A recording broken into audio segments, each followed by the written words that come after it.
Hey everybody! Today I'm going to unbox and review Paz Vizsla from The Mandalorian by Hot Toys. Let me start by saying that this is a reissue of a figure that was previously released, and at that time it was just called the Heavy Infantry Mandalorian. Well, since the first season of the series, he has gone from just being a background character and has actually been given a name, Paz Vizsla. Opening the box reveals some really cool cover art which shows Paz Vizsla in action. Pulling out the tray reveals the perfectly packaged figure as well as all of his accessories. As you can see, the gun is nearly as big as he is, and he's a big guy. First impression is that he feels really good in hand. The body is all plastic, but it's balanced nicely to give it a good weight. Visually, he looks like he could be a die-cast figure, but we all know that would have been $100 more. So here are all the accessories he comes with. It's not a lot, and it's basically everything that was in the previous release. The only real addition is that see-through plastic disc in the center. First up is a variety of hands. You get hands that are open, you get hands that are gripped into a fist, and you get hands that are molded to hold the weapon. Next up is Paz's jetpack, which is actually bigger than the other figures in the series. And I guess that's because it has a lot more weight to carry. It's nicely detailed and just snaps right onto the back. If you're a collector of 1/6 scale figures, you probably have a bunch of these lying around. These thruster fire caps go hand in hand with jetpacks. Paz Vizsla is so badass that he doesn't even need a second gun to be a sidearm. Instead, he prefers a really big knife. You would never want to be on the other end of this thing. For all you Doom and Quake fans, this is what you call a BFG. This is why Paz was just called the Heavy Infantry guy before. A lot of work went into making this thing look screen accurate, and it totally delivers. It's a really nice piece with a lot of detail. The artillery pipe is nice and flexible and almost resembles the tail of the xenomorph alien. This is a slightly different stand from the one released in the previous version. Basically, the molding is the same, except for Paz Vizsla actually has his name on it this time. And the top layer of the previous one was sort of a sand imprint, whereas now it's more metallic, like a machine or the inside of a ship. There's also a flexible waist grabber included so you can do flying effects. And here it is, the only new accessory included with this reissue. This energy shield is a small little piece of see-through plastic that's not even the size of Captain America's shield. Seriously, you can probably 3D print one of these things. If it had some type of light up feature or even glowed in the dark, it would have added a lot, but this thing does nothing. And here he is, the big man himself. He's obviously taller and has much more mass than the Mandalorian. I'll put them both side by side in a bit so you can see the comparison in size.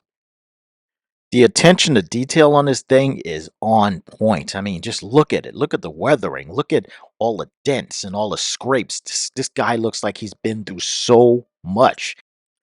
Just look how scraped up his wrist gauntlets are, probably from lifting up that big battle gun all the time.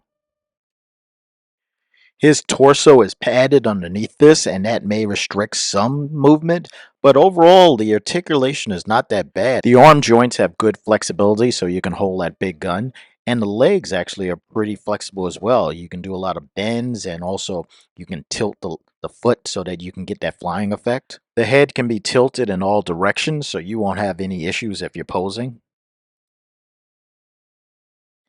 Overall, for a big, bulky figure, Hot Toys did a good job making it as flexible as possible.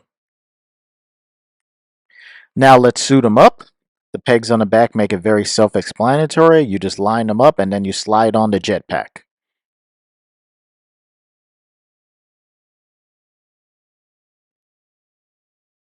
If you're going for the flying effect, you can just snap in the thruster blast and you're ready to go.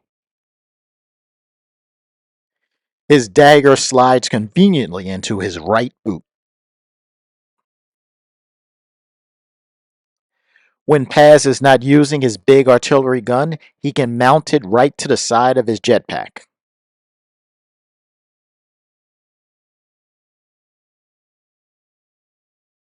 And then the head of the artillery gun's ammo pipe snaps right into the bottom of the jetpack.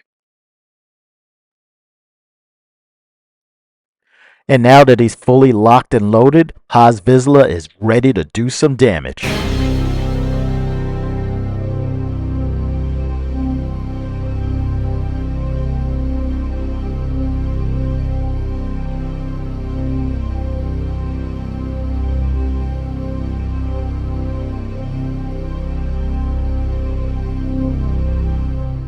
If you want to add the energy shield, it requires a few steps.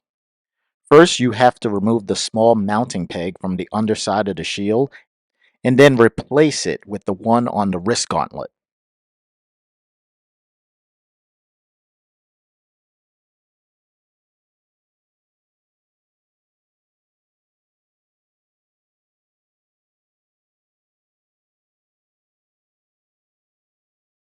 And you just place the peg from the underside of the shield right in the hole.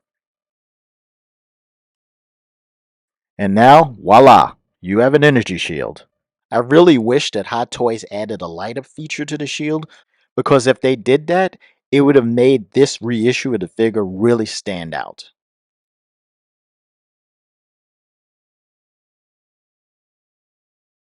And if you want to see what Paz Vizsla looks like in flight, here are some shots utilizing the stand.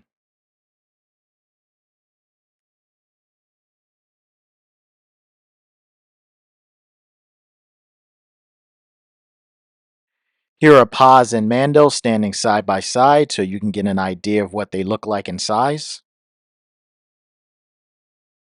I'm also going to toss in some other members of the Mandalorian family so you can see how Paz looks in comparison.